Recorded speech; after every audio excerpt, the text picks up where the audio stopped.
Entonces, les decía, el tipo relacional no comparativo tiene que ver con que a los miembros de un grupo, de una categoría, no pueden medirse, pero en gradaciones. O sea, por ejemplo, ¿en qué medida es más intercultural que otro? ¿O en qué medida es más proletario que otro? O sea, básicamente decimos, ¿es un proceso intercultural que tiene estas características o no lo es porque no cumple estas características, ¿no? Y el relacional comparativo, hay una comparación jerárquica. Ahí se aplica el ejemplo que les di. Por ejemplo, este proceso es monocultural, es multicultural o es intercultural. O es un proceso de, digamos, estratificación de clase alta, clase media, clase baja. Porque aquí no estamos hablando de proletarios y, no sé, dueños de los medios de producción, sino estamos hablando de indicadores. El enfoque, por ejemplo, de la estratificación se puede medir. O yo puedo decir, digamos, la calidad de la democracia. ¿Por qué? Porque es un concepto que tiene teoría con indicadores, ¿no? Entonces, son conceptos de tipo cualitativo.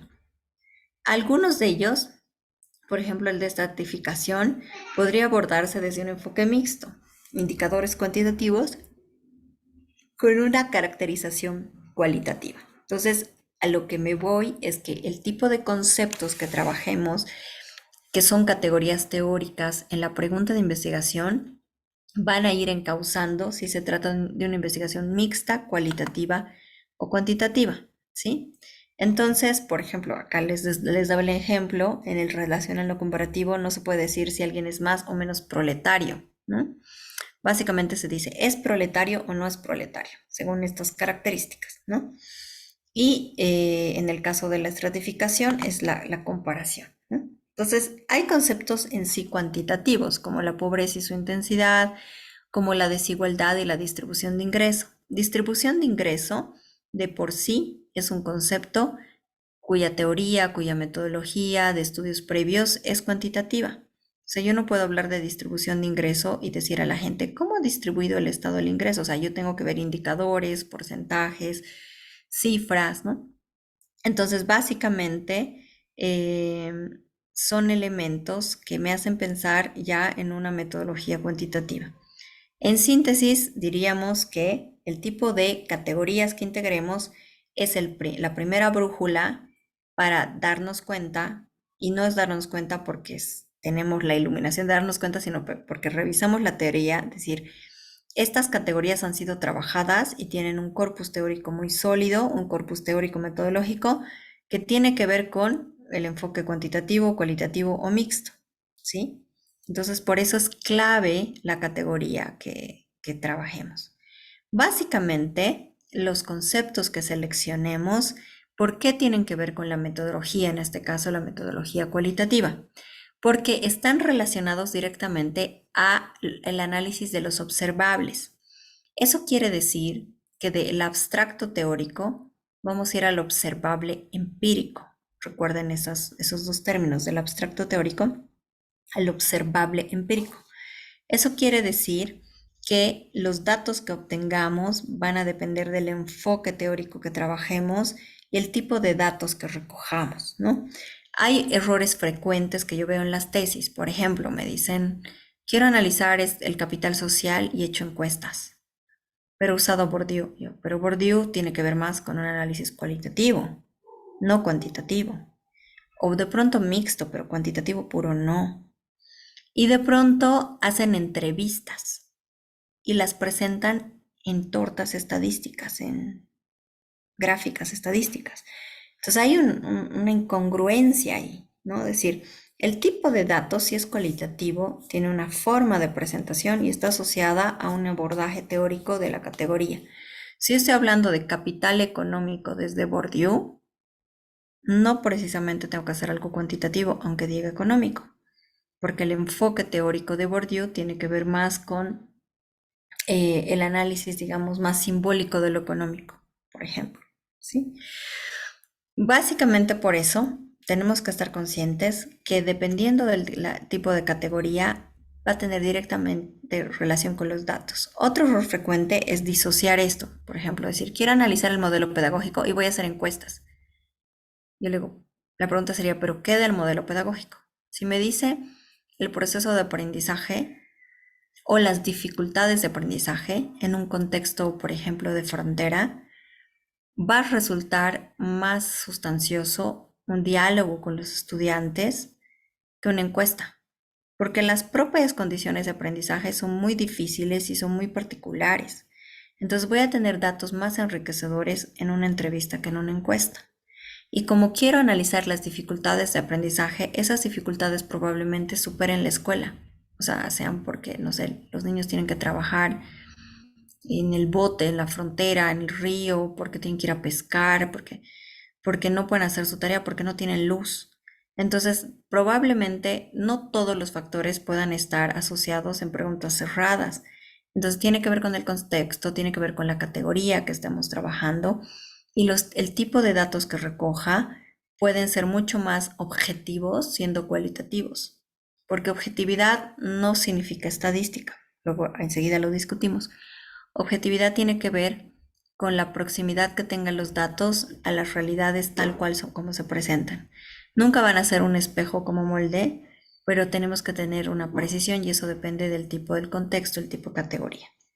Entonces, las categorías van a ser la brújula para seleccionar las técnicas que nos lleven al tipo de datos y no puedo disociar eso. No puedo decir inmediatamente voy a hacer encuestas porque quiero hacer encuestas, sino decir por qué es pertinente este enfoque. ¿Por qué no sería pertinente un enfoque mixto? Por ejemplo, acabo de tener una tesista de la Gabriel René Moreno y me dice, quiero ver cómo las TIC modifican el aprendizaje en la pandemia. Voy a hacer encuestas. Yo digo, ¿no sería enriquecedor hablar con los responsables de las unidades de sistemas? ¿No sería enriquecedor hablar con los directores que han tomado decisiones en la coyuntura de la pandemia? ¿No sería enriquecedor hablar con al menos un estudiante del sector rural y otro urbano que tenía acceso a Internet y no en la pandemia? Entonces, no es que defino la encuesta en que está mal o bien, sino que decir, ¿cómo me aproximo de manera mucho más clara, más cercana a los contextos que estoy trabajando? Y en ese sentido, puede que la asociación de un tipo de concepto a la elección de la metodología cualitativa, pues nos acerquen más a la objetividad, ¿sí? El concepto va a determinar la calidad de nuestros datos. ¿Qué son los datos? Los datos no solamente son numéricos. Los datos, en términos así genéricos, perdón, tengo sueño rezagado de varias noches de trabajo, es el fragmento de conocimiento particular. Ese dato puede ser un dato visual, puede ser un dato narrativo, puede ser un dato estadístico, ¿sí? Entonces, en las ciencias factuales, o sea, si estamos trabajando con sociología, educación, psicología, todos los datos son empíricos. Es decir, hay tesis que son investigaciones teóricas, investigaciones aplicadas. En general, en el tipo de tesis de interés que yo veo que generalmente se trabaja y se solicita, son tesis aplicadas. Hay una vinculación teórico-empírica. Entonces, yo tengo que saber que los datos se recogen a la luz de los conceptos teóricos y que claramente los contextos socioculturales, sociopolíticos pueden superar la teoría, pero generalmente no la niegan. Si yo he hecho una buena revisión de diversos enfoques, lo que les decía ayer, me leí de esos 32.500, al menos 100 textos, seguramente he revisado estudios en contextos similares, las contradicciones, las recomendaciones de esos estudios, selecciono un enfoque y generalmente es un enfoque pertinente porque es fruto de una revisión profunda de varios estudios, pero claramente los datos pueden superar ese encuadre teórico, ¿no? Entonces, los datos resultan de observaciones, pueden ser datos visuales, experimentos de laboratorio, mediciones estadísticas a partir de indicadores de escalas y también a partir de relatos de los sujetos cuestionados. También, por ejemplo, ahí vamos a trabajarlo. Etnografía visual que analiza las fotografías como datos, ¿no? Las imágenes como datos. Por ejemplo, si yo quiero hacer una caracterización de las protestas del 2019 en la zona central, de zona sur y la ciudad del Alto. Si yo analizo varias fotografías, podría caracterizar a los sujetos, si son jóvenes, si son hombres, si son mujeres. Tendría que hacer un muestreo, ¿no? Entonces, se puede trabajar también con datos visuales. Como les decía, no todo dato es estadístico, precisamente, son datos narrativos. En el enfoque cualitativo, usamos datos visuales, datos narrativos, datos descriptivos en base a los procesos de observación.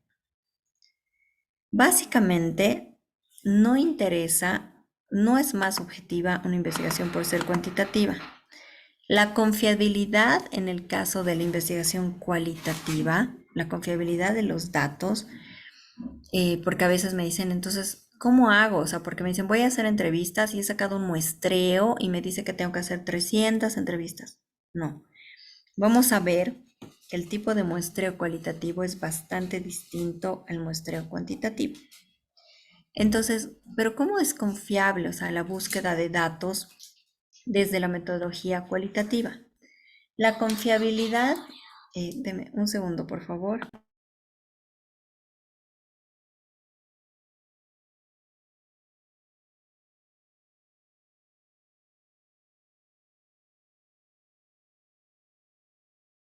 Bueno, entonces la confiabilidad tiene que ver con el proceso de la llamada saturación teórica, ¿sí? Entonces, básicamente, aquí hay dos elementos que quiero que registren, como dice en la diapositiva. El de confiabilidad y el de validez, ¿sí? La confiabilidad en lo cualitativo tiene que ver con el proceso de saturación.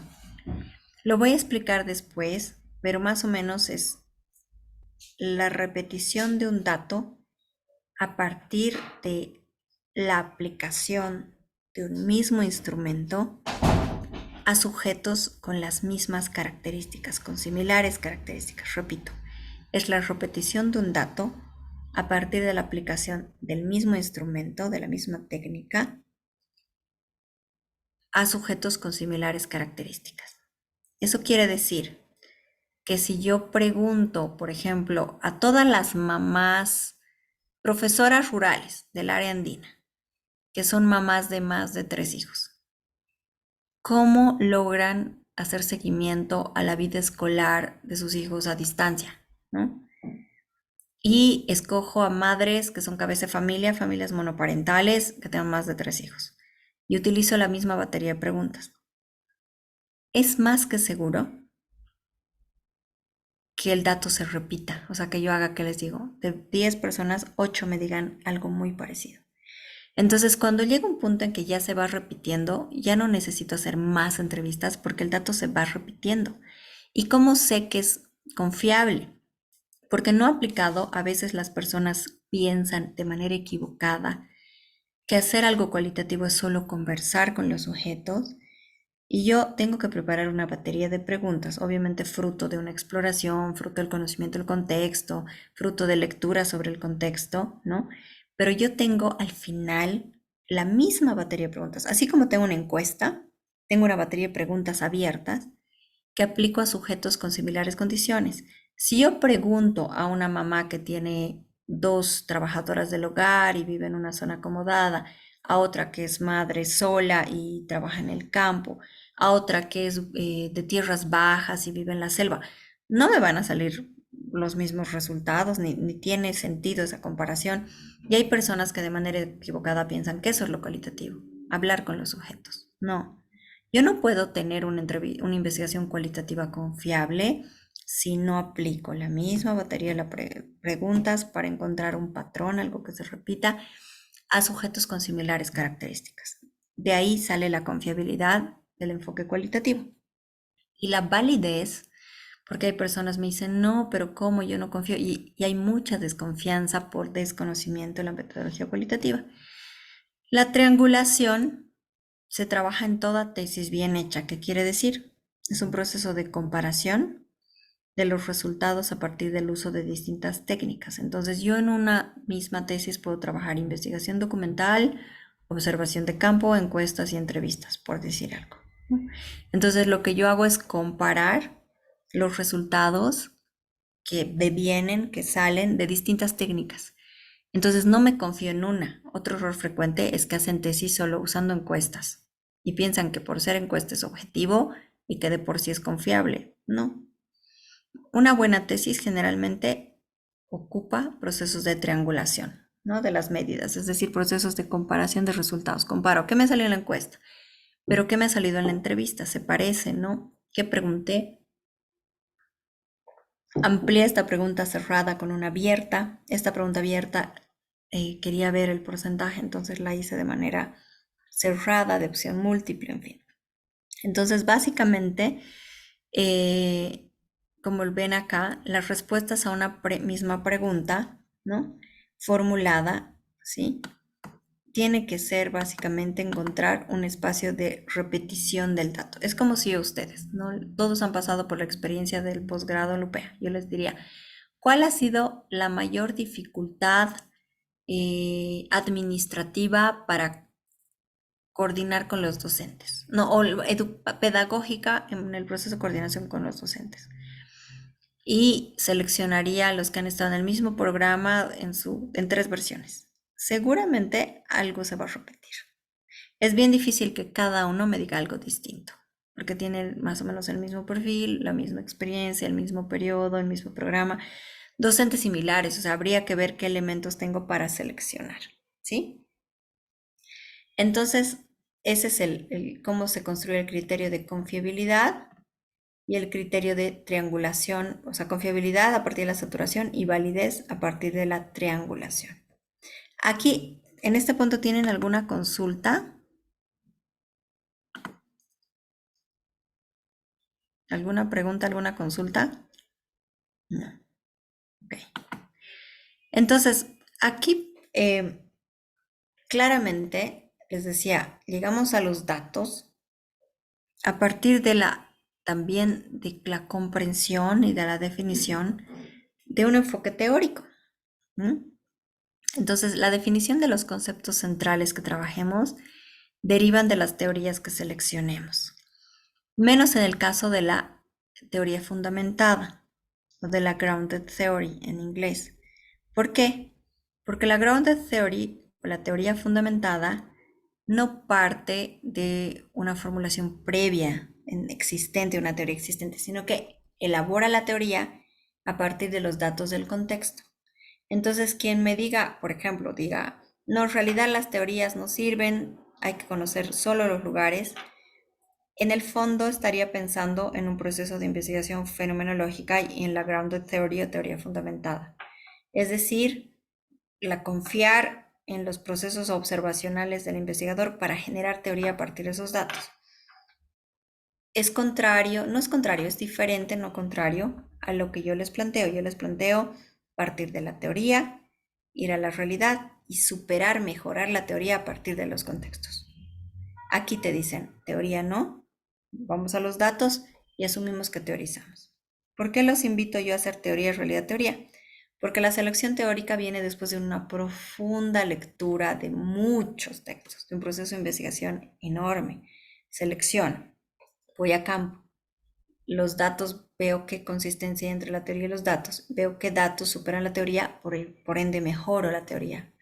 Aporto el conocimiento, pero no lo niego. La grounded theory de alguna manera niega. Es como, solo vale lo que yo interprete a la luz de mis ojos y de mi conciencia y de mi experiencia. ¿Sí? En cambio, el otro no es que la experiencia no vale, pero contrasto mi experiencia, mi lectura, mi vinculación con el contexto a la revisión larga y profunda de todo lo que has hecho antes de que yo intervenga en ese espacio, trabaje en ese espacio, ¿sí? Entonces, básicamente, el sistema, la teoría es un sistema hipotético deductivo, es un sistema de proposiciones y contrastamos, por eso dice la antítesis de la teoría es el hecho, ¿no? Contrastamos los hechos a la teoría. No significa lo contrario, significa un proceso de contrastación, ¿no? Entonces, puede que las teorías no se ajusten a los hechos que supuestamente representan. Y ahí básicamente hay que ir revisando si la teoría no es pertinente. Pero nunca nos podemos quedar, y a veces la gente pone Google, encuentra 3 cosas, de esas 3 elige una. No, y vamos a ver cómo, ¿no? ¿Cuáles son los peligros de quedarnos de manera rápida con una teoría? Primero, que si nos apresuramos, eso va a tener impacto negativo, digamos, en los abordajes metodológicos. Entonces, básicamente se puede casi que abordarse como un dogma. Las teorías no nacen para ser dogmas, pero a veces las han usado como tales, como el marxismo. Marx para nada es dogmático, porque habla de un contexto histórico específico, no está pensando en el mundo, está pensando en ese espacio-tiempo, pero lo utilizan para explicarlo todo, independientemente de que si es Corea del Norte o si es Corpa Jesús de Machaca.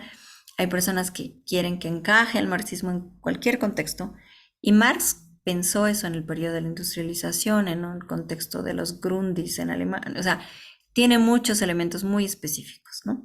Entonces, por otra parte, hay personas que cuando hay una desviación de eso piensan que no. Es decir, esta es la teoría que explica, otras no. Esta es la más científica. No, no hay. Eso es algo, no, no hay grados de cientificidad. Hay niveles de pertinencia y potencialidades explicativas de la teoría según los contextos. Entonces, una teoría no es más científica que otra. Una teoría es más pertinente que otra según mi objeto, mis sujetos y mi contexto de estudio, ¿no? Entonces no hay que darle ese nivel a la teoría en sí misma porque no se la puede disociar de los contextos, por ende tiene relación con los datos. Por otra parte, básicamente con la teoría podemos explicar, sistematizar, predecir e incrementar el conocimiento. El enfoque que les estoy proponiendo para trabajar la metodología cualitativa es construccionista, constructivista, ¿no? Quiero explicar una realidad a partir de cierto corpus teórico. Eso no significa que voy a hacer que la realidad encaje en la teoría, sino que voy a decir, esta teoría explica esto porque he leído 500 libros y de los 500, varios estudios en contextos similares o en el mismo contexto.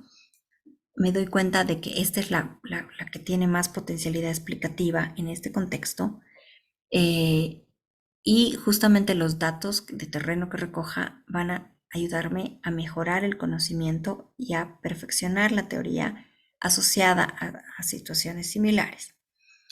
Con la teoría yo puedo sistematizar, o sea, por ejemplo, decir a partir de qué características tienen estos jóvenes para asociarse a este tipo de liderazgo o a otros. Tal vez emerge ciertas prácticas que no tienen que ver con ninguna de las tres tipologías, sino emerge una cuarta. Sistematizo. Predecir se trabaja, por ejemplo, en economía, se hacen modelos predictivos, ¿no?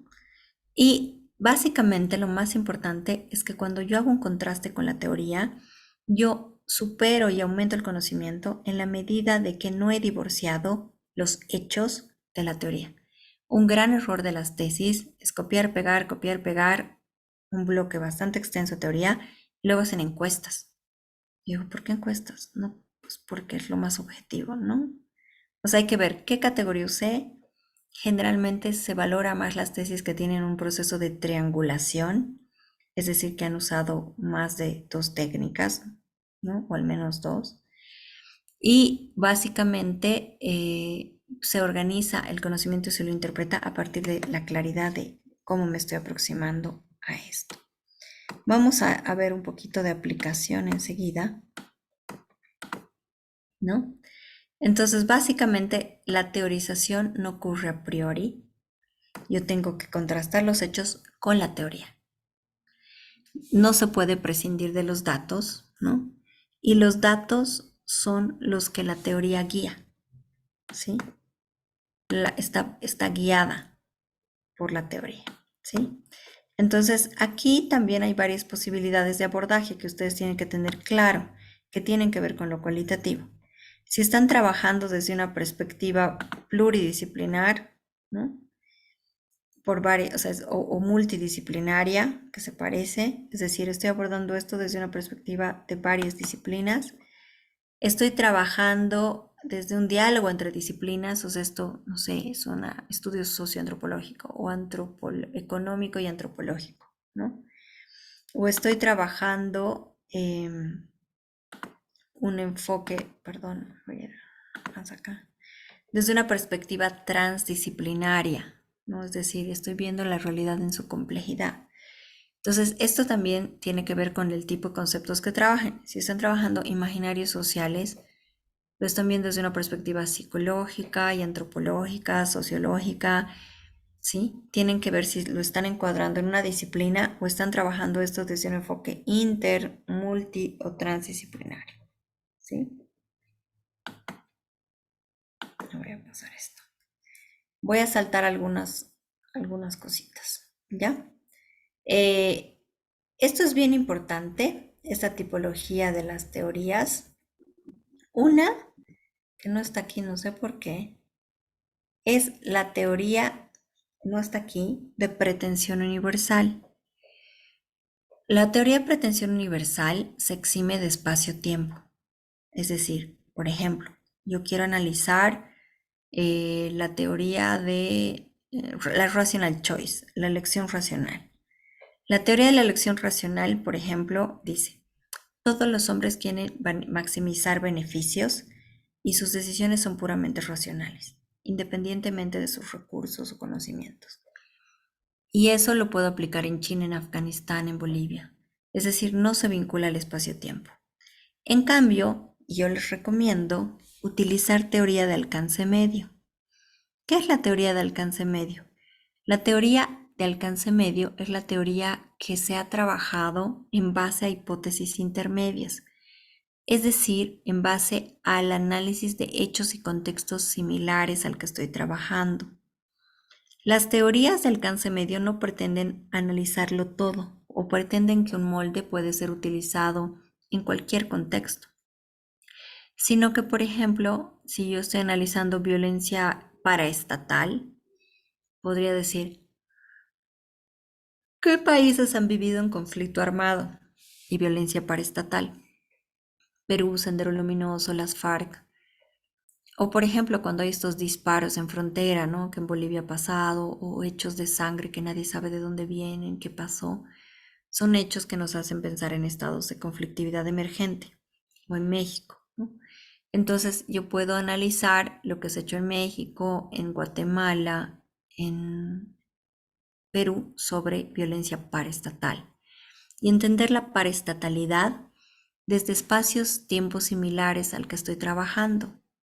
No analizo la historia de la violencia en la humanidad, no. Ya voy a algo que tiene que ver un abordaje teórico de alcance medio. Y en lo cualitativo es altamente recomendable utilizar estudios de alcance medio, ¿sí? Ahora, para ejemplificar esto un poco, les voy a pedir que ustedes hagan ciertas búsquedas. Ayer trabajaron su delimitación temática y ya de ahí vamos a ver si se trata de una categoría que pueda ser más cualitativa, más orientada a lo cuantitativo. Entonces les voy a pedir que hagan un ejercicio, ¿sí? A ver, déjenme ver dónde aparece. Van a entrar a dos repositorios para un poquito encuadrar teóricamente esto, ¿sí? Van a entrar a este repositorio Redalic y a otro repositorio que les muestro enseguida. Les voy a pedir que busquen un estudio de pretensión universal y uno de alcance medio. Por ejemplo, violencia política, digamos que su categoría teórica es esa.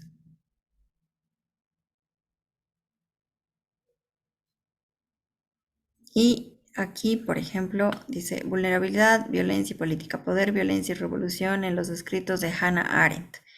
Quiero que identifiquen qué texto tiene pretensión universal, es decir, está pensado básicamente para cualquier contexto. Y encuentren otro de alcance medio. Por ejemplo, violencia política Colombia.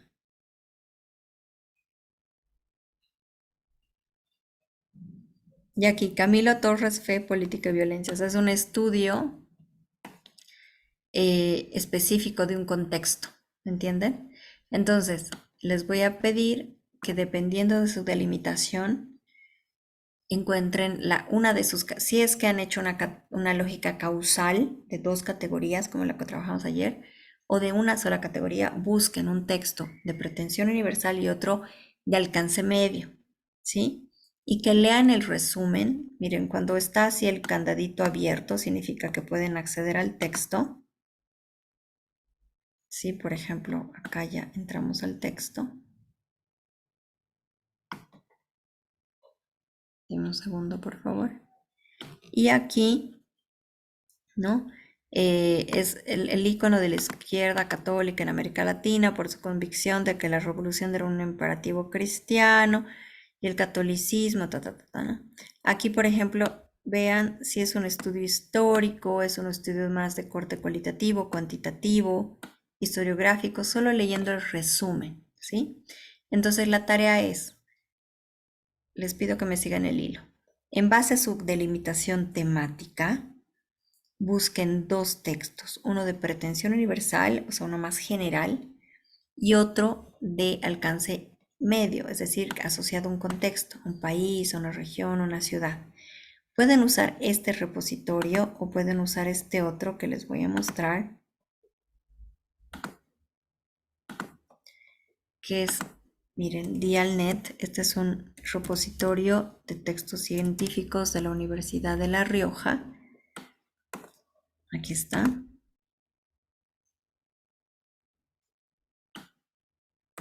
Y aquí pueden poner lo mismo, ¿no? Por ejemplo, violencia política o de cualquier otro concepto. Algo bien importante, una aclaración, es que en estos buscadores no trabajamos como en Google, no trabajamos frases, trabajamos categorías teóricas. Por eso es importante tenerlo clarísimo, ¿no? Política sin violencia, la no violencia como una humanización de la política. Ese es un texto de pretensión universal. Y luego yo puedo buscar uno de alcance medio, o sea, violencia política Perú o España, ¿me entienden? Entonces, para eso tienen que tener clarito su delimitación temática, que es una delimitación teórica, porque aquí solo me ocupa búsqueda de conceptos teóricos. Si yo no tengo claro eso, me dificulta saber si voy a trabajar, si el concepto es de tipo cualitativo, cómo se han abordado previamente los trabajos, cómo voy a hacer mi marco teórico, mi arte, todo se complica si no tengo claridad en la delimitación temática, ¿sí? Entonces, repito, identifican una de sus categorías de la delimitación temática, buscan un texto de pretensión universal más general y otro de alcance medio, tanto en Dialnet como en Redalic. Les voy a poner aquí los dos nombres para que los busquen en el chat. Redalic, Dialnet, ¿sí?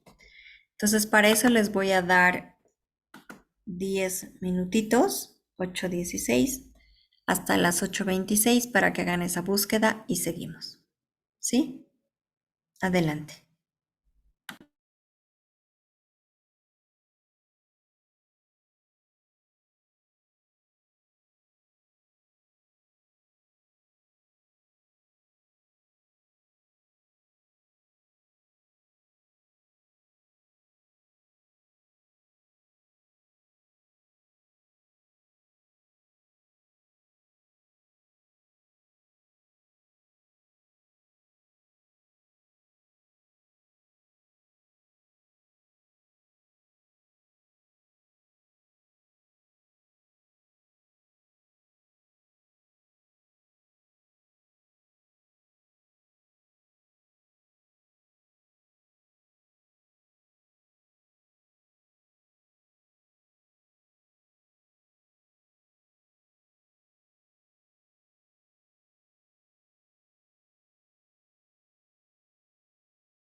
vamos a socializar, porque luego vamos a vincular esto con la operacionalización y de ahí ya vamos a pasar a los métodos, ¿no?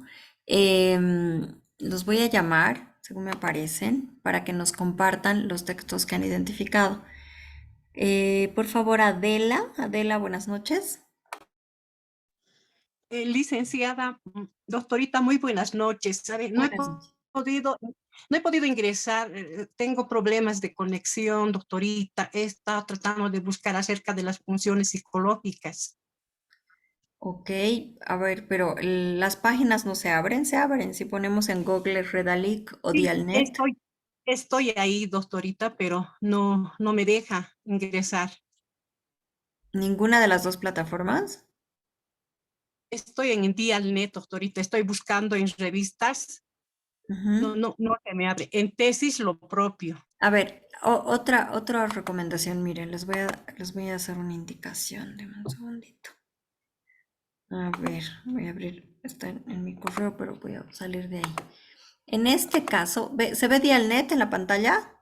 Sí, doctorita, se ve, se Ya. observa. Aquí miren, una indicación para saber si se cuenta con todo el texto o no. Aquí dice texto completo, texto completo. Hay textos que no dicen nada. Aquí, por ejemplo, no dice nada, es que no puedo acceder.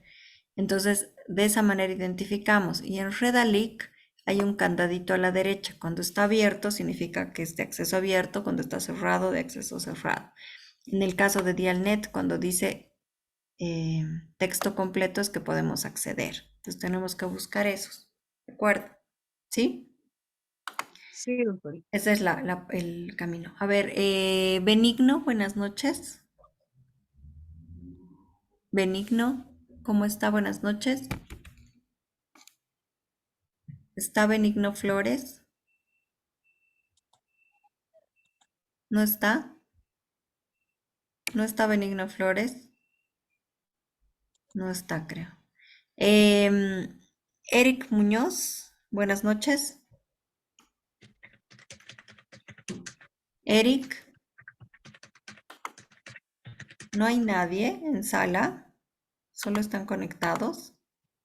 Hola, Wilfredo, buenas noches. pues ya. Bueno, ¿Cómo yo está? decía, Adelante. sí, estoy trabajando el tema, cuál es la caracterización epistemológica de la educación ambiental en la Facultad de Educación de la Universidad Mayor de San Simón y su implicancia en el diseño curricular. Entonces, he entrado a la página que nos ha indicado, sí he encontrado bastante, hay enfoques epistemológicos de la educación ambiental, eh, ¿Nos lo hay puede bastante sobre compartir, todo. Wilfredo, por favor, para verlo? Es que estoy con mi compu y estoy con el celu, con el pero tal vez puedo, no sé, no estoy, desde el celu, con el Zoom y en la compu estoy con con la página, ¿no? A ver, vamos a... El, el, el, el- eh, eh, eh, Concepción de la educación ambiental en la universidad. Eso es ¿En lo que Dialnet o en Redalic? en Dialnet. Ya. Una recomendación, no es bueno poner conectores, solo conceptos. Entonces, ¿cómo puso? Ah, ya, concepción de la educación ambiental, nada más. En la universidad, pues. Educación ambiental, universidad, ¿sí? Sí. Es más recomendable poner conceptos, no conectores, no frases, solo conceptos. Estos Educación ambiental nada buscadores más. son de conceptos, ¿sí? Entonces, les van a salir más cuando solo utilicen conceptos teóricos, ¿sí? Aquí, por ejemplo, en cantidad, como ven, miren, nos salen, Hay mucho, hay harto, sí. sí, entonces miren, aquí está la cifra, y perdón, 5.972 documentos, ¿no? Entonces, análisis de la educación ambiental en la universidad, educación en la universidad, en fin, ¿sí? Ahora, tenemos que encontrar cuál tiene un enfoque universal y cuál tiene una mirada de alcance medio, o sea, un contexto similar, ¿sí? Ujú. Por ejemplo, si yo ingreso aquí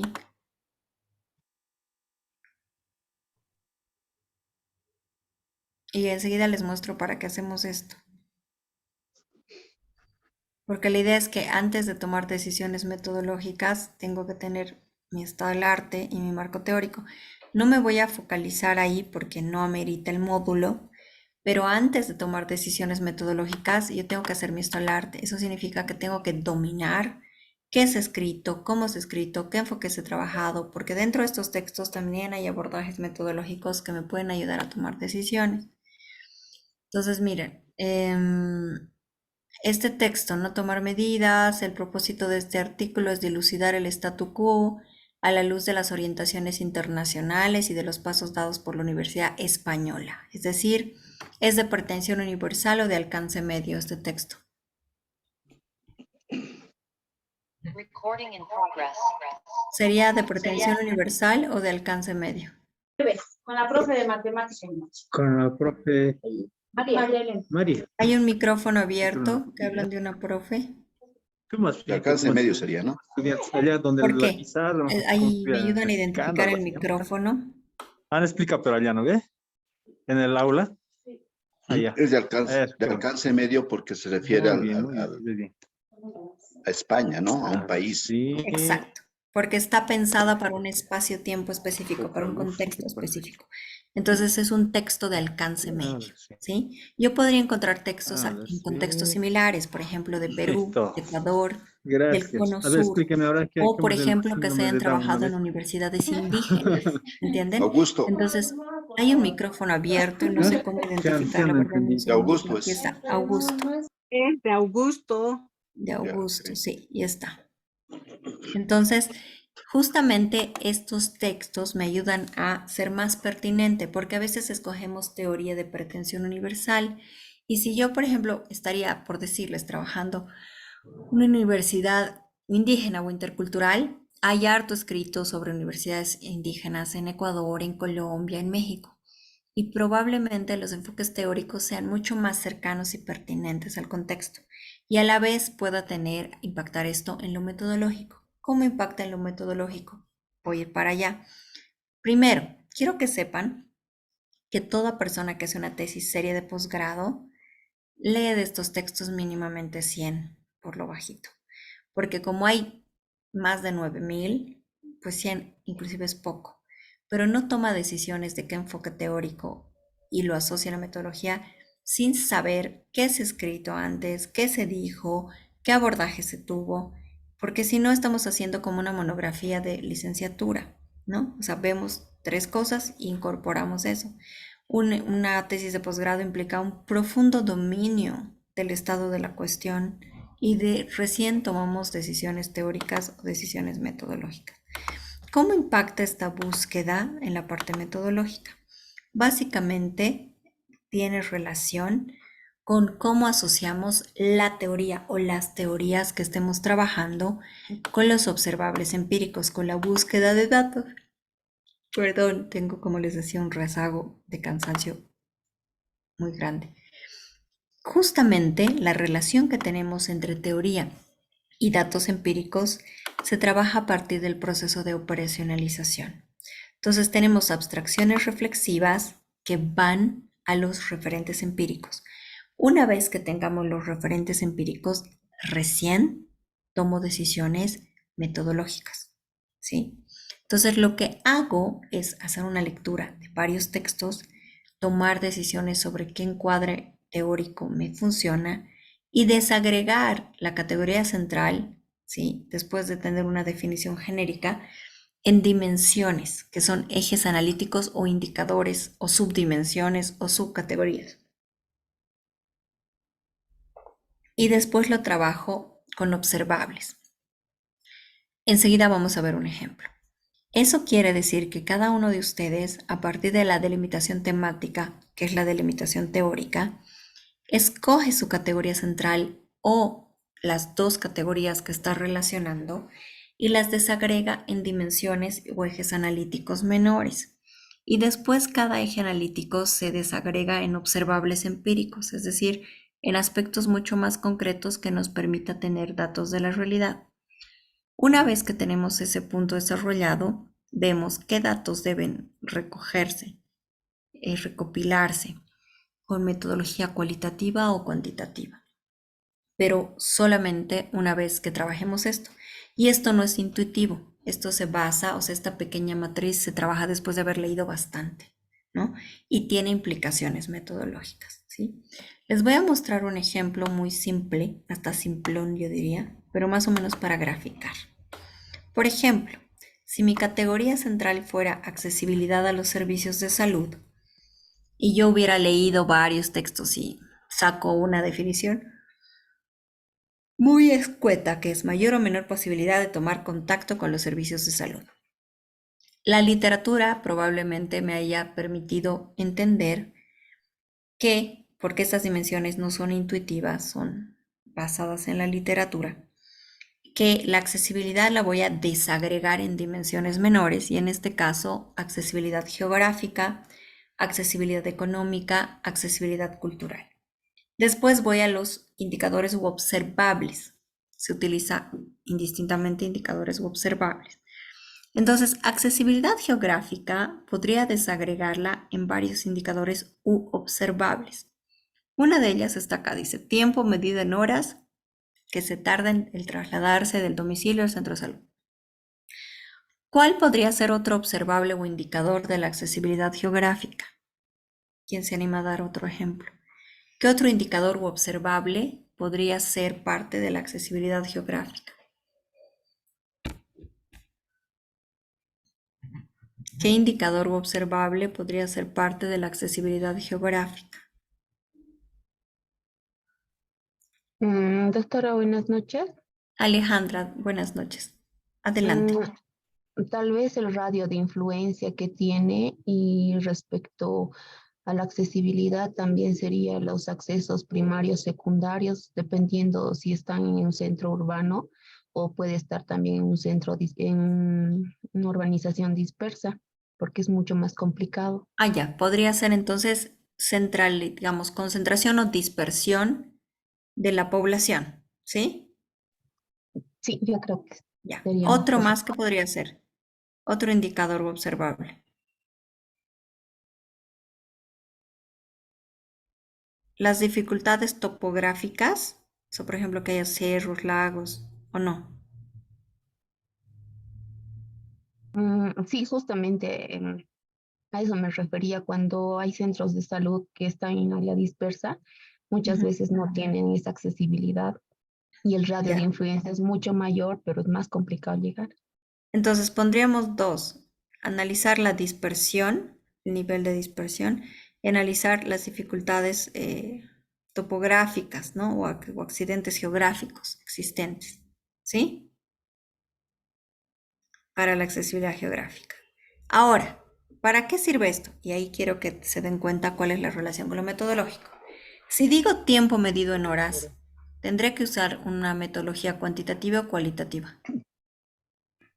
Cuantitativa, doctorita. Cuantitativa. Cuantitativa. ¿No? Sí, Si digo sí. analizar las dificultades por topográficas, o sea, que haya cerros, lagos, cuantitativa o Cualitativa.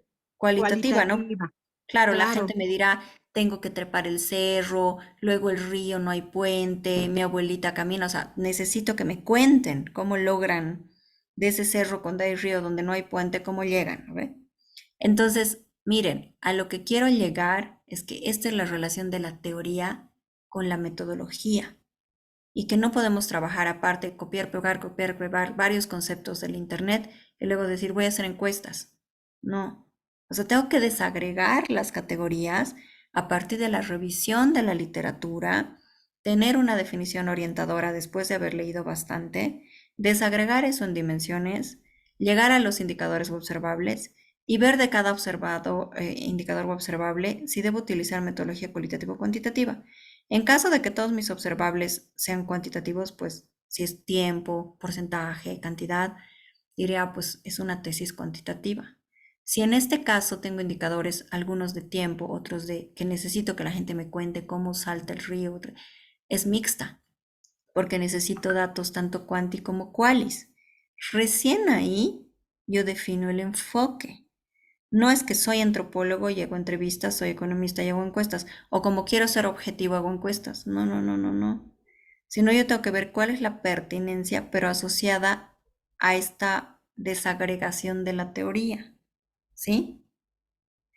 Entonces, con base en esto, pero les pido que participen porque si no, la metodología, si no se pone en práctica, no sirve. Básicamente es como que les estuviera dando una clase de cómo hacer un pastel y que nadie lleve sus ingredientes ni lo prepare. O sea, pueden escuchar y según ustedes saber teóricamente cómo se hace un pastel orgánico de arándanos con cacao de la Amazonía, pero si no se ponen a hacer, nadie va a aprender a hacer un pastel. ¿Me entienden? La metodología y la investigación es un oficio que tiene que ver con la práctica. O sea, si me escuchan y me comprenden, pero no lo hacen, básicamente no funciona.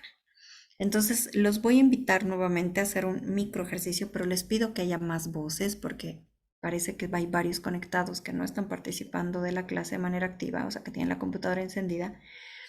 Entonces, lo que les voy a pedir es nuevamente, seleccionen la categoría, encuentren una definición donde en esos textos que les estoy orientando cómo buscar una pequeña definición y algunas dimensiones.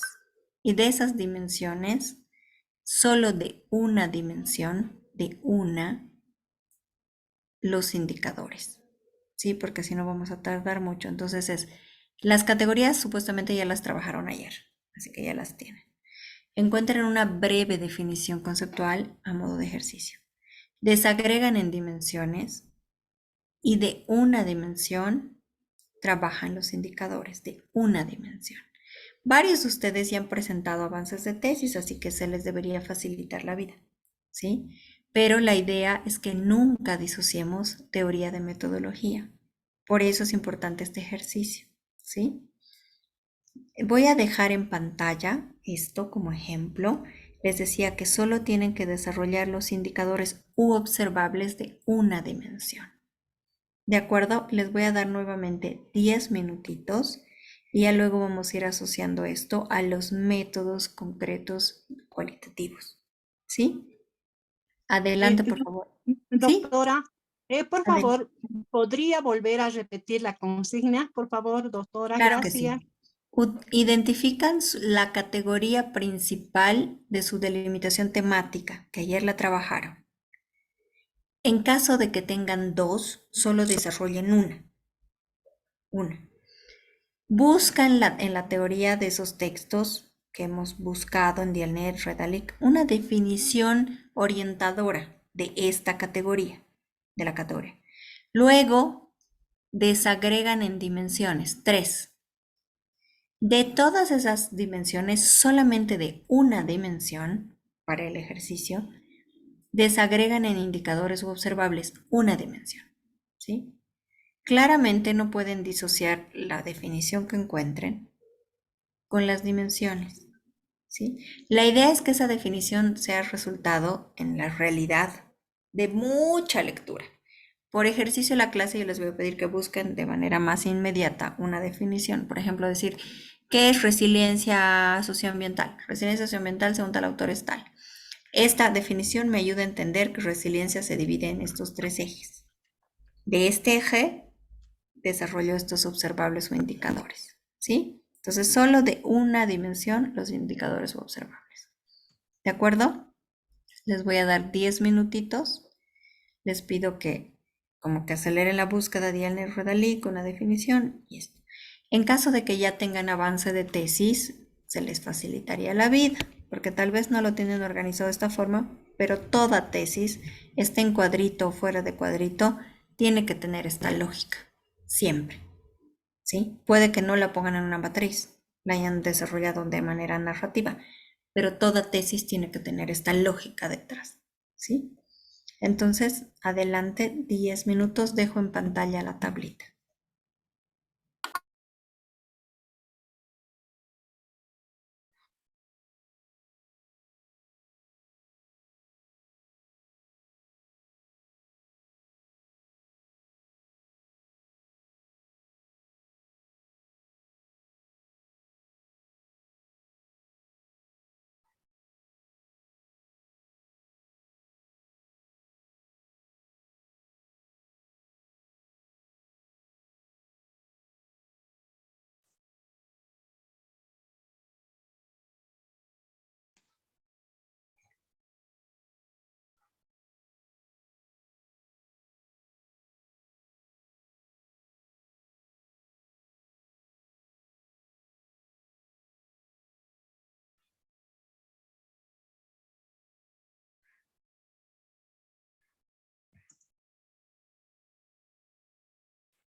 2 minutitos más, por favor.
Buenas noches, doctora. En mi caso ya lo tengo, pero tal vez después de algún compañero puede Claro, participar.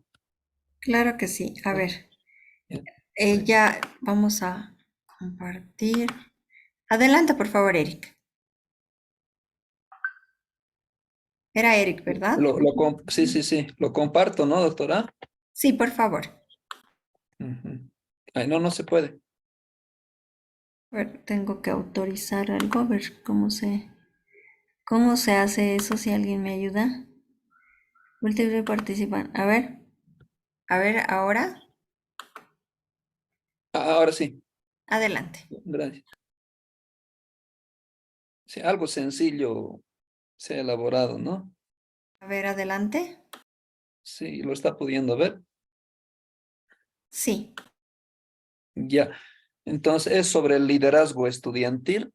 Dice su definición conceptual: conducción al estudiante por el sendero del conocimiento, una posibilidad de ayuda para los colaboradores, ofreciendo posibilidades de alcanzar los objetivos, asumiendo determinados riesgos. Se ha sacado de algunos libros, de algunos artículos, esa definición conceptual. hay que poner siempre las fuentes. ¿Sí? En el ejemplo creo que no estaba, pero ya debajito, aquí entre paréntesis. Sí, o sea, sí son varias fuentes, puedo parafrasear, digamos, ¿no? Como dice tal y tal persona, sí, tal autor y tal autor, parafraseando a tal autor y tal autor, digamos, Díaz, 1990 y Pérez, 2004, ¿sí? Ya. Pero esta definición conceptual más bien no es lo que el investigador entiende a través de las lecturas que ha realizado. Claro, pero si por ejemplo se ha basado fundamentalmente en dos autores o en Ya. tres, los parafraseamos y los citamos, Ya, ya, ¿sí? ya. Ya, excelente, está bien. Adelante. Luego, las dimensiones que se identifican de acuerdo a la literatura es precisamente el liderazgo transformacional, transaccional, directivo y pasivo. Y ya, pasivo, ya, pasivo. Entonces, los indicadores que se están identificando en la primera dimensión, en el liderazgo transformacional, es decir, aquel estudiante que cuente con estas características va a estar dentro de la dimensión del liderazgo transformacional. Por ejemplo, el estímulo, la inspiración y transformación de los seguidores, o sea, sus compañeros, a alcanzar los resultados extraordinarios, ¿no? Y otro indicador sería colaborando en los problemas de los seguidores, o sea, de sus compañeros, inspirando a un esfuerzo mayor para lograr los objetivos. O sea, si reúne esas características, ese estudiante, esa persona, se estaría catalogando dentro del como un líder transformacional. En cambio, el liderazgo transaccional sería el de supervisión, organización del desempeño del grupo, o la promoción del cumplimiento de los seguidores a través de los premios y castigos. Ese sería de tipo transacción, ¿no? Con respecto al liderazgo directivo, los indicadores serían la capacidad del equipo de construir una visión estratégica compartida, y otro elemento sería guiar procesos de manera informada, ¿no? O sea, estaríamos dentro de lo que es planificación, organización, dirección, evaluación, control, seguimiento, etcétera. Ese es el liderazgo directivo. Y finalmente, el liderazgo pasivo se entendería como la elección de un rol pasivo, es decir, que evita la responsabilidad, ¿no? O sea, como su nombre dice, en realidad es pasivo. Es una característica pasiva. Y la otra sería dejar a los seguidores, ya a los compañeros, que realicen su trabajo a su propio ritmo, o sea, darles libertad, ¿no? Eso sería, doctora, de repente hay algunas falencias Sí. y... A ver, sí. ¿por qué sería quali o quanti? Ay, y ya, en este ¿Asociado a caso, qué indicador? sí, en este caso, mire, yo le voy a ser sincero, yo por mi formación tiendo a lo cuantitativo, y los métodos que he estudiado, que los he puesto en práctica son cuantitativos, pero como estamos en su materia cualitativa, voy a hacer el esfuerzo de emplear, o sea, entrar dentro del área cualitativa, y en este caso se haría pues basado en análisis cualitativos, es decir, hacer entrevistas, digamos, a algún estudiante y ver si reúnen estas Claro. características. Eric, mire, y para todos, el tema nunca es por la materia, sino por lo que yo quiero, el tipo de datos que me ayudarían a ser más objetivo. ¿Qué es ser más objetivo? Ser más objetivo es tener la menor cantidad de sesgos para entender la realidad. Si yo estoy analizando un contexto en el que pocas veces se ha hecho este análisis y que en el, por ejemplo, como en las universidades públicas, hay una diversidad de factores socioculturales, o sea, en la OMS hay gente que vive en zonas acomodadas, zonas de clase media, y vienen muchas veces de sectores rurales, o sea, tienen muchas mediaciones posibles, no son sujetos homogéneos. Entonces, para entender realmente elementos desagregados del liderazgo y ser más objetivo, tendría pertinencia triangular una encuesta, o sea, no es que esté mal, o por ser cualitativo no se usa, claro que sí, pero se puede triangular los resultados de una encuesta con entrevistas. ¿Por qué? Uno, por el contexto. No es un contexto homogéneo. Por ejemplo, yo daba clases en la Universidad Iberoamericana, en México, donde todos eran hijos de empresarios, pero empresarios de multinacionales, políticos con mucho dinero. Entonces había un estándar de ascendencia. En cambio, hay contextos heterogéneos, como las universidades públicas, en el que son el primer profesional de su familia, gente que tiene 3 computadoras en su casa, gente que vive en la zona sur de Cochabamba, otros viven en la zona norte, otros vienen desde el sector rural. Entonces, no es que es qualio quanti en sí mismo mejor o peor, o que tenga que ver con la formación de uno. Y esto va para todos, no para Eric. Un buen investigador tiene que dominar el enfoque cualitativo y cuantitativo y poner al servicio de la realidad que estudia las técnicas necesarias. Algo así como decir, yo soy un chef, pues yo soy especialista en postres, ¿no? Nada más. O yo en platos fuertes criollos.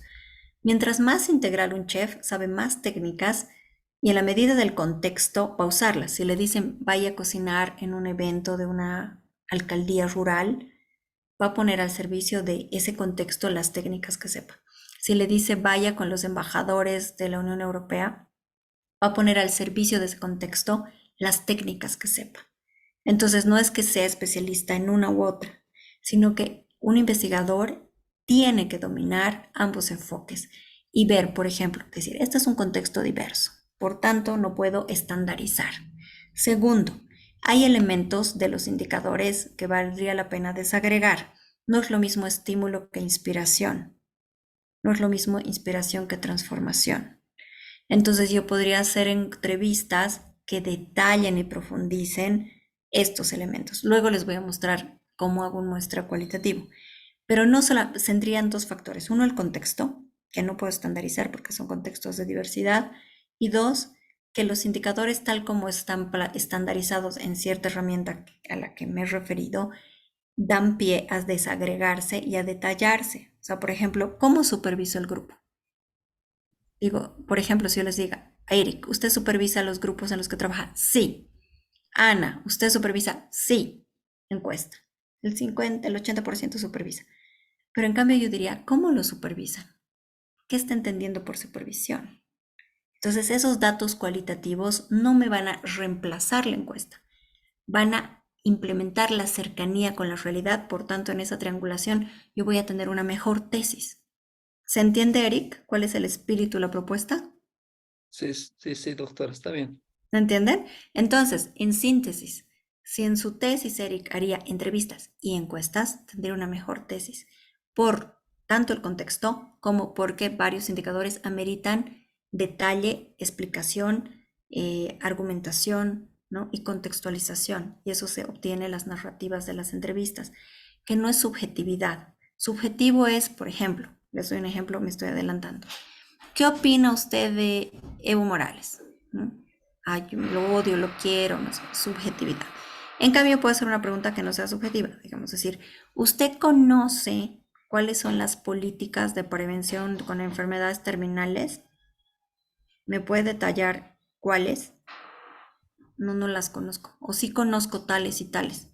Ese es un hecho, no es una impresión. Una impresión es qué opina, qué cree, qué piensa.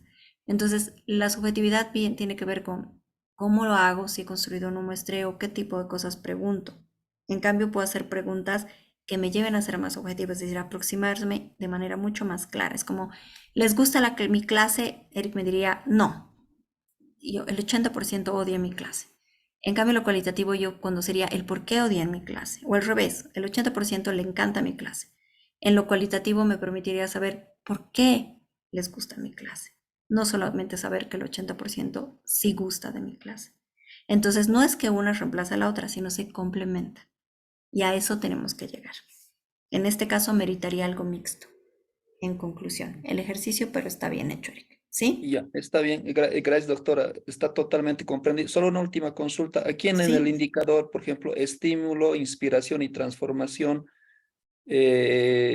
cada unito sería un indicador, o sea, es mejor Puedes poner agregarle uno. una pregunta cualitativa. Yo diría, por ejemplo, voy a entrevistar a un estudiante, decir, ¿cómo tú estimulas al grupo? ¿Consideras que eres factor de inspiración? ¿Por qué? ¿No? ¿Has generado procesos de transformación, por ejemplo, en qué? Transformación es abstracto. Yo le diría, a mí, por ejemplo, me dicen, ¿usted como docente ha generado procesos de transformación en aula? Sí. Pero ¿qué estoy entendiendo con eso? ¿Qué he transformado? He transformado mi didáctica, he transformado los resultados de aprendizaje, he transformado el sistema de investigación. ¿Qué he transformado? Porque si no digo, sí han transformado, pero ¿qué han transformado? O sea, es algo que no tiene datos, ¿me entienden? Tenemos que tener datos.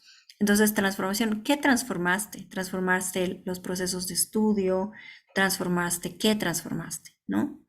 ¿qué resultados tuviste en tus compañeros? O sea, ¿han mejorado sus notas o son más afectos a la lectura? ¿Qué resultados has tenido con esas acciones? O sea, yo quiero saber que me cuentes, ¿no? Porque si no, el ejemplo es claro. ¿Usted transformó? Sí, transformé. ¿Qué? ¿Cómo? No se entiende, no se tiene un dato, ¿me entienden? Entonces no es que la pregunta transforme, sí, no sirve, sirve, pero no tiene información. Y eso lo podría conseguir de pronto con una entrevista, ¿sí?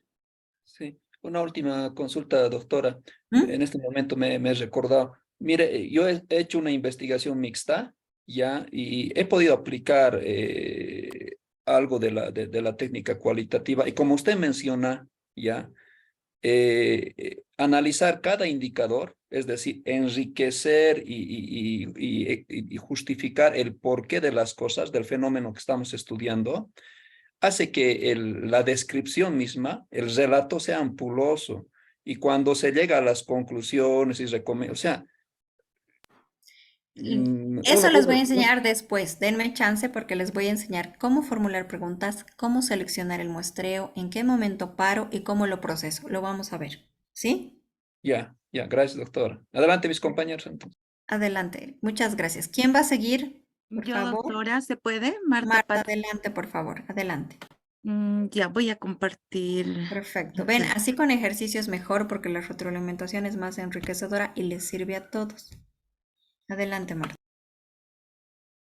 Ya, ¿se puede visualizar, doctora? Sí, se ve. Ya, la variable es vulnerabilidad educativa. La definición conceptual sí he sacado de un autor, de los cuales nos ha indicado, de Redolic. Nos dice que la vulnerabilidad educativa son las barreras que pueden presentarse a los jóvenes, en este caso a los estudiantes, en su paso por la educación. Pueden ser de diversa índole, emocionales, familiares, interpersonales y relacionadas con el proceso de enseñanza-aprendizaje. Entonces, entre una de las dimensiones que he considerado son los problemas familiares, ¿no? Y los indicadores, por ejemplo, serían familias disgregadas, ¿no? ¿Con qué miembros de la familia vive el estudiante?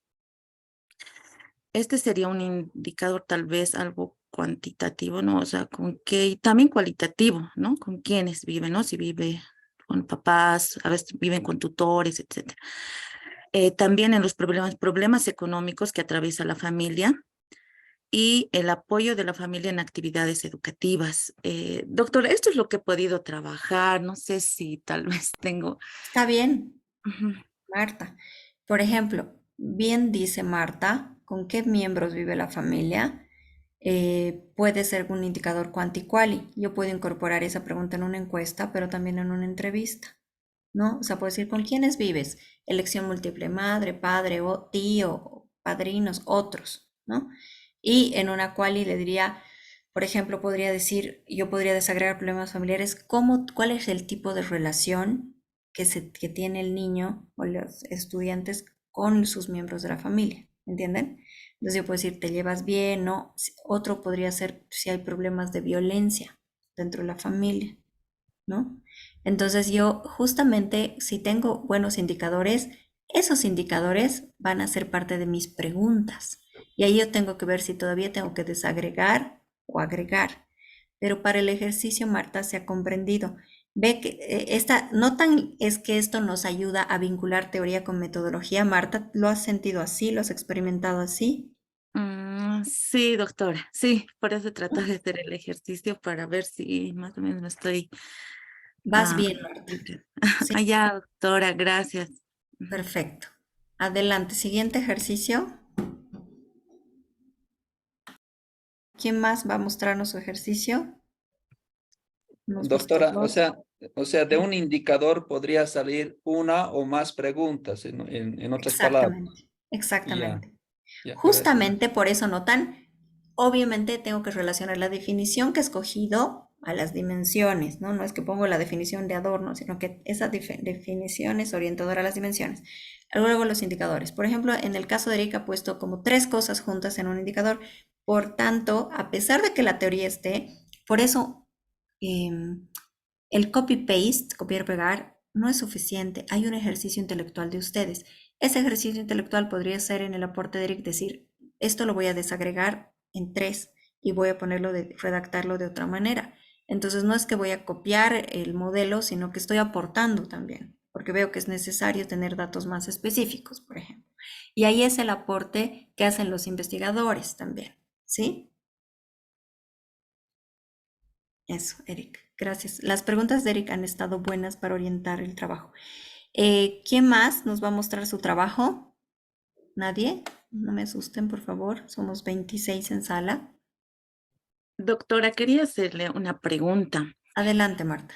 Una vez que establecemos los indicadores, algunos van a ser cualitativos y otros van a ser cuantitativos. Eso nos va a definir Metodología. sí, la metodología, es decir, decimos que es mixto Claro.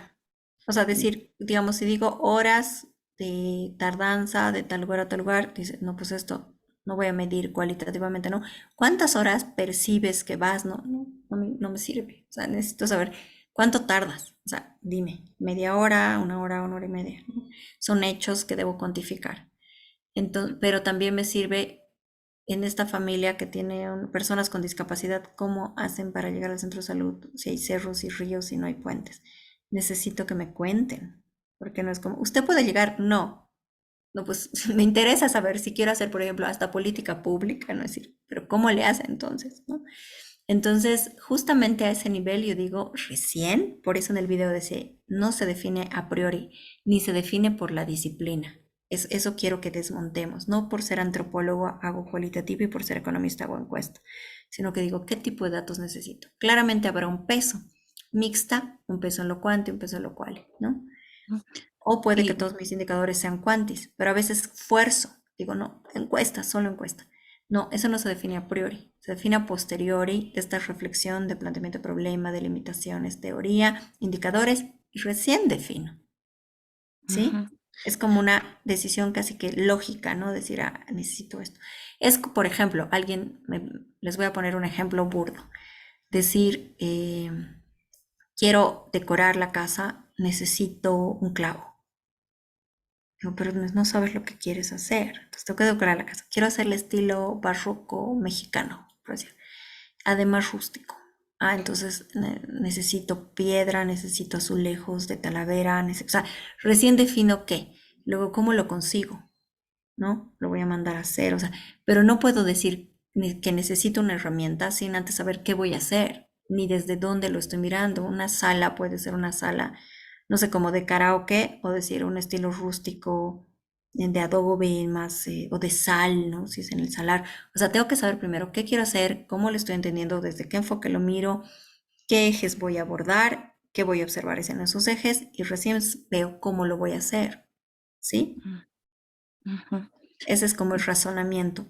Por eso, al no tener este razonamiento, que en teoría se llama modo de investigación y modo de exposición, es que la gente copia y pega, acumula teoría, no copia y pega, cualquiera, no importa el enfoque, todo, y luego hace encuestas. Entonces no tiene nada que ver su capítulo metodológico con la teoría. O sea, a veces yo reviso tesis y sufro, digo, ¿qué tiene que ver esto con esto? ¿No? O sea, no, casi que parece como esas fotos de las casas cuando dicen, cuando dos personas se reparten el trabajo, ¿no? La tesis sale algo así, porque no hay esta secuencia lógica de articulación teórica metodológica. Entonces, a este nivel, yo tengo que decir, realmente voy a ser más objetivo, aproximarme más al fenómeno desde una perspectiva mixta, ¿sí? O en este caso voy a hacer una primera exploración cuantitativa o mis indicadores son puramente cuantitativos, ¿sí? Pero es muy, muy buena la pregunta, Marta. Bueno. Gracias, doctora. Bueno, entonces, como nadie más habla, yo voy a hablar, ni modo, vamos a seguir. Pero vieron qué bueno es el ejercicio para poder ir aplicando. Profesora. Doctorita. Sí. Una voz masculina primero habló.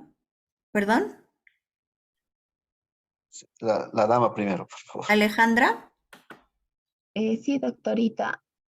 Adelante. No tengan miedo porque si estamos en proceso las correcciones aportan, ¿no? Adelante. Ya. ¿Se ve, doctorita? TV, adelante, por favor. Bueno, yo estaba, no sé si está bien la definición de las variables. Estaba definiendo programa de diplomado y lo que es la formación posgradual. En esto tengo confusión por la parte de definición conceptual. En realidad, esta definición conceptual es del programa de diplomado, es de la CEU, del tercer congreso, del 13º congreso, y esta otra sería de la UATF, del reglamento de posgrado. En esta primera definición conceptual indican principalmente que es la actualización profesional. Los programas de diplomado, se habla de la carga horaria, y en esta segunda, que es la capacitación en áreas específicas, según el reglamento de posgrado. Entonces, de acuerdo a eso, las dimensiones yo las definí como actualización profesional, capacitación específica por la otra definición. No sé si es carga horaria, ponerlo tiempo o accesibilidad o de tiempo, y accesibilidad económica. En los indicadores, en la actualización profesional, en realidad estaría preguntando cuántos diplomados tiene el encuestado. En la capacitación específica, en qué áreas tiene capacitación específica, y en el tiempo, qué tiempo es más accesible para la actualización profesional, o tal vez referirse a la carga horaria de manera más precisa, no sé, y si tiene accesibilidad o posibilidad económica de cursar el diplomado. Pero pienso que esto de accesibilidad económica tal vez tendría que estar en esto de formación posgradual, porque en realidad sería accesibilidad económica la formación posgradual. Es que, Alejandra, ahí hay un problema de fondo, que no se ha hecho una adecuada delimitación temática. O sea, el modelo que es programa de diplomado no es una categoría válida. ¿En qué sentido? ¿Qué del programa del diplomado? O sea, ¿qué quiero investigar del diplomado? Ah, ya. Sí, O lo sea, es entiendo. como decir, voy a poner un ejemplo extremo para que se entienda, es como que yo diga casa. Y él me decía, pero ¿qué quieres investigar de la casa? O sea, ¿cuál es tu tarea? Yo podría decir diseños sustentables de casas. Entonces, el proceso de diseño sustentable. Ah, ya. Entonces, mi categoría teórica es proceso de diseño sustentable, no casa, ¿no? O sea, está ese nivel más genérico, programa de diplomado, pero ¿qué programa de diplomado? O sea, ¿cuál es mi delimitación temática? ¿Qué quiero investigar del programa del diplomado? Sí, lo entiendo, doctora. Entonces, ¿Sí? tal vez en realidad la dimensión tendría que ser actualización profesional, ¿no? Exacto. Mm, Entonces sí, ahí, si buscamos definiciones de actualización profesional, de pronto hay más luces para retrabajar las dimensiones y los indicadores, ¿sí? sí, O sea, está a doctora. un nivel general. Como les digo, es como que yo les diga carrera de Facultad de Humanidades. Pero miran, ¿qué de la Facultad de Humanidades? O sea, ¿qué se quiere investigar? Entonces falta delimitar, justamente precisar, ¿sí? Eso, Ya, Alejandra. doctora, gracias. Y por eso las dificultades, ¿no? O sea, porque ya no sé cómo trabajarlo. En cambio, si poníamos actualización profesional, se iba a facilitar, ¿sí? Sí, ya, gracias, Eso. doctor. No, de nada, Alejandra. ¿Había alguien más? ¿Una voz más? ¿Una voz masculina? Sí, Adelante, doctora. Wilfredo. Adelante, Eh, por favor. bueno, yo trabajo un poco en temas de medio ambiente, pero recién hoy he estado formulando, pensando, y ahora con el apoyo que usted me ha dado, le formulo ahora, ¿no? Pero quisiera saber si estoy bien o estoy mal. A ver, adelante, Le voy Wilfredo. a presentar, sí. ¿Se ve, no? Ya, Está en pantalla un poquito más grande el Zoom, por favor. ok. Ahí, Adelante. ahí, ¿no? Ya, mi intención es, en realidad estaba pensando en caracterización o concepción epistemológica de la educación ambiental de la Facultad de Ciencias de la Educación. ¿Cuál es la concepción que tiene?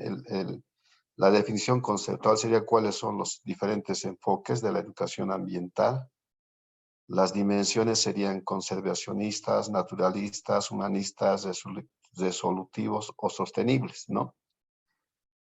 Y aquí estoy poniendo en tema de conservacionistas, lo que les interesa es de que no haya uso discriminado de los recursos naturales, ¿no? El uso de las RRs para la conservación, ¿no? Hay una educación ambiental orientada a esto. Hay otra educación ambiental naturalista donde los indicadores son, donde centra el ecosistema como el centro, ¿no? Que rige prácticamente el tema del medio ambiente, ¿no? Y a veces hay un poco de desconocimiento de los componentes naturales o los factores ecológicos como el suelo, aire y todo eso. Y hay una dimensión humanista, ¿no? Donde son las posturas, pero la centralidad es la persona, ¿no? El recurso natural en servicio a la persona es más humanista. Y el otro que lo ve más el tema de los problemas ambientales, ¿no? O sea, como lo ve como un problema, entonces hay que darle una solución. Y la otra dimensión sostenible, ¿no? En los indicadores sí tengo que trabajarlo, pero bueno, tengo esta idea, ¿no? Wilfredo, vamos a la parte de la definición. Hay que definir qué es un enfoque epistemológico, Ya. ¿sí? Y hay que poner caracterización del enfoque epistemológico de la educación ambiental. Básicamente no pondríamos todo, solo es la variable, la categoría principal sería enfoques epistemológicos de educación ambiental. Esa es la categoría. La definición tiene que tener claro qué es un enfoque epistemológico, ¿sí? Ya. Y en los indicadores, como se trataría de una tesis con una densidad teórica, tiene que haber un rigor teórico y una revisión extensa de cuál es el enfoque conservacionista y sacar todos los indicadores posibles, que seguramente van a ser como 10, ¿sí? O sea, el hecho de que sea una tesis teórica merita lectura profunda de cada uno de los enfoques y de varios autores. O sea, aquí no podemos quedarnos ya en la tesis como el diccionario, no quedarnos con el primer texto, sino leer varios textos de enfoque conservacionista y sacar varios indicadores. El naturalista lo mismo, ¿no? Entonces, en la definición conceptual no hay una definición, tiene que ser una definición teórica de un texto, de un autor, de 3 autores, una síntesis de más de un autor, pero tiene que ser mucho más profunda además, porque el tema tiene una densidad filosófica, teórica más grande. Pero como ejercicio va en buen camino, ¿sí? ¿De acuerdo? Como lo está planteando Wilfredo, ¿se podría hacer algo quali o quanti? Ambos, por un lado, Ambos. porque vamos a hacer una entrevista y lo que queremos es cuál es la percepción que tienen, ¿no? Y es en la pregunta, en la No respuesta son es donde... percepciones. Les voy a hacer una súper observación ahí. Lo cualitativo no solamente mide percepciones, mide hechos. O sea, por ejemplo, si yo le digo, en su programa se trabaja el tema de, por decir, la integralidad del ecosistema o qué parte del ecosistema se profundiza. Y uno puede decir, no, pues como mi tema es de ríos, solo hablamos de ríos, ¿no? Entonces, no son percepciones, son hechos. Lo cualitativo también tiene información sobre hechos. Es un error pensar cómo se maneja que lo cual y son puras percepciones. Como el ejemplo que les ponía, ¿no? ¿A usted le gusta Evo Morales o no? ¿Alguien lo odia, alguien lo quiere? Esos son sus corazoncitos y sus subjetividades. En cambio, le puedo decir, ¿usted conoce las políticas que se tuvo para las enfermedades terminales durante el gobierno de Evo Morales? ¿Me puede mencionar cuáles? Ahí, o sea, ahí no es una percepción, es un hecho, no tengo idea, ¿sí? ¿Me entienden la diferencia? Entonces yo tengo que buscar datos cualitativos que se basen en hechos, en muchos casos, no en percepciones. Los estudios de percepción a veces con lo de la tele, ¿no? ¿Usted está de acuerdo con que se festeje el Día del Mar? Sí, no, ¿sí? En cambio, usted conoce, no sé, usted me puede narrar el origen del conflicto bélico, el Día del Mar, me lo explica lo que sepa. Entonces ahí yo puedo decir, no sé, la gente, no, creo que había una fiesta, ¿me entienden? Entonces me está diciendo lo que sabe y yo voy a inferir que no leyó, que leyó, que tiene datos, ¿sí? Pero no es su percepción. Voy a sacar datos, sabe mucho, sabe poco, no sabe, ¿sí? Voy a inferir, voy a sacar conclusiones sobre hechos. Eso es bien importante, ¿sí? Sí. Gracias, Wilfredo. Miren, como ya Gracias, se nos profesor. agota el tiempo, solo les voy a mostrar que sigue. Después de eso, vamos a saber que tanto en lo cuálico o en lo cuanti hacemos inferencia. ¿Qué es inferencia? Generar una estructura de inteligibilidad. ¿Qué quiere decir eso? Yo hago una matriz, una red de conceptos que me ayude a entender la realidad para tener datos cualitativos o cuantitativos. Esta relación, por ejemplo, modelo pedagógico con continuidad, concentración en la parte humana, no sé, yo hago una red de conceptos que podrían ser otros, si estoy trabajando con otro enfoque, asocio otra red de conceptos, tiene una ligación lógica para que a partir de eso yo pueda hacer inteligible una parte de la realidad. Y eso se trabaja sea quali o sea quanti. Si yo estoy trabajando crecimiento económico o, por ejemplo, desarrollo humano, voy a integrar ciertos aspectos para hacer inteligible una realidad a partir de datos numéricos o estadísticos. Puedo trabajar esos conceptos para hacer inteligible la realidad a partir de hechos o narrativas sobre hechos de corte cualitativo. Entonces, la idea es que yo no parto con el idealismo unilateral, es decir, el enfoque fenomenológico tiene un idealismo unilateral, es como el investigador va a terreno sin leer nada. No. Esta lógica de inferencia merita que el investigador haya leído 100 textos, contraste, analice, retome, revise varios autores, seleccione y recién a partir de eso genere esta estructura analítica.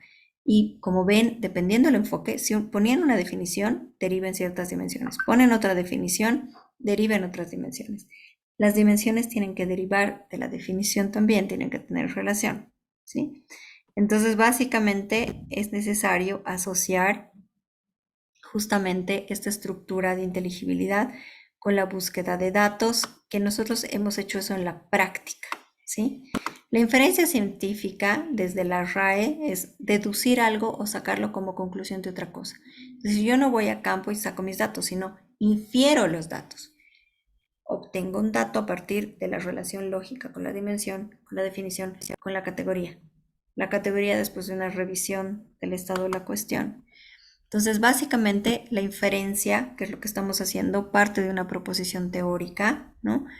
Que entiende una clase de hechos o fenómenos para inferir y obtener y comprender otros hechos y otros fenómenos, ¿sí? Por otra parte, aquí, no, esto es un ejemplo que no lo voy a tocar, ¿sí? Todo conocimiento es inferencial, esto sí es importante. Todo conocimiento deviene del perfeccionamiento de conocimientos previos.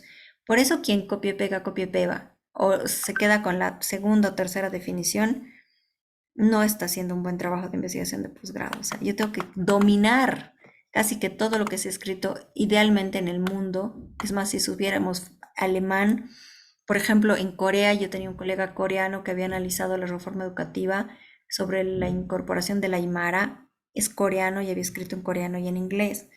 ¿A qué me voy con eso? Que sobre Bolivia no solo escriben los bolivianos.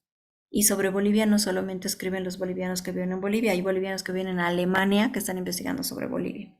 Hay bolivianos que viven en Austin, Texas. Tengo un colega que es parte de los bolivianistas. Hay en un grupo de la UNAM de México hay un estudio de bolivianólogos, sean bolivianos o no bolivianos, pero estudian Bolivia, ¿entienden? Entonces yo derivo todo esto, infiero de conocimientos previos. Y básicamente por eso mis premisas derivan de otras. Como Eric le decía, pues uso esta matriz, pero yo derivo, infiero otras cosas, lo transformo, ¿sí? Entonces, en el caso de la investigación cualitativa, básicamente entendemos que hay una relación de un proceso histórico de construcción, por eso en lo cualitativo tiene que ver mucho con la teoría del alcance medio. Esta estructura de liderazgo no la comprendo como un molde que puede no es lo mismo estudiar liderazgo con ese esquema en la UPSA, Universidad Privada de Santa Cruz, que en la UPEA. Tengo que tener una mirada de alcance medio analizando el contexto y por tanto decir, ¿será necesario el gol cualitativo por las características del contexto? Porque entendemos que todo es un proceso histórico de construcción, ¿no? Y hay una perspectiva interna y a eso se llama subjetividad. Subjetividad no quiere decir relativo, quiere decir es una perspectiva particular por vivencias concretas. ¿A qué me voy? Subjetividad no es que todo es relativo, sino que, por ejemplo, yo voy a entender que no es lo mismo haber vivido el 2019 en Sencata que en Calacoto. Las emociones, los hechos, los relatos, los miedos, puede haber miedo en común, pero se construye y se habita de otra manera. Y hay cosas que son percepciones y hay cosas que son hechos. Es decir, por ejemplo, ¿cuántas noches se hizo vigilia? ¿Recuerdas? ¿Me puedes relatar eso? ¿Quiénes salían? ¿Salían más mujeres, ancianos, adultos? Esos son hechos, no son percepciones. Percepción puede ser, ¿sentías miedo? ¿Por qué? Esa es una percepción. Entonces la subjetividad es la experiencia concreta, no precisamente la relatividad, la opinión. Puede ser una experiencia particular sobre un hecho. Por ejemplo, en la crisis del agua, ¿cómo conseguías agua para tu hogar? Eso no es una percepción, me va a relatar un hecho. Si yo le digo, ¿consideras que hubo responsabilidad gubernamental o no? Puede ser una percepción porque puede que la persona no tenga toda la información técnica y que perciba que sí, perciba que no, opine que sí, opine que no, pero también hay datos basados en hechos, ¿sí? Entonces trabajamos con subjetividades sociales y la subjetividad es la vivencia concreta de procesos sociohistóricos, que no todas son percepciones, también pueden ser hechos, ¿sí? Por ejemplo, el UDP, ¿a qué hora iba tu familia a conseguir pan o cómo era el proceso de agenciamiento para conseguir la canasta básica? ¿no? Yo me acuerdo que mi mamá iba a hacer fila, eso no es una percepción. Una percepción es, ¿te pareció un buen gobierno? Sí, no, ¿por qué? Esa es una percepción. Entonces tenemos que diferenciar en síntesis, en el caso de ya tener claro los indicadores que pueden ser cualitativos, partimos de esta estructura inferencial que hemos vinculado a la teoría. Nos vamos a quedar ahí y la siguiente clase ya vamos a entrar de lleno a los métodos y a las técnicas, pero no quería separar esto para que nunca se disocie la teoría de la metodología. ¿De acuerdo? Entonces nos veríamos el viernes, así que descansen. Hasta el viernes. Gracias, doctora. Hasta el viernes. Hasta luego.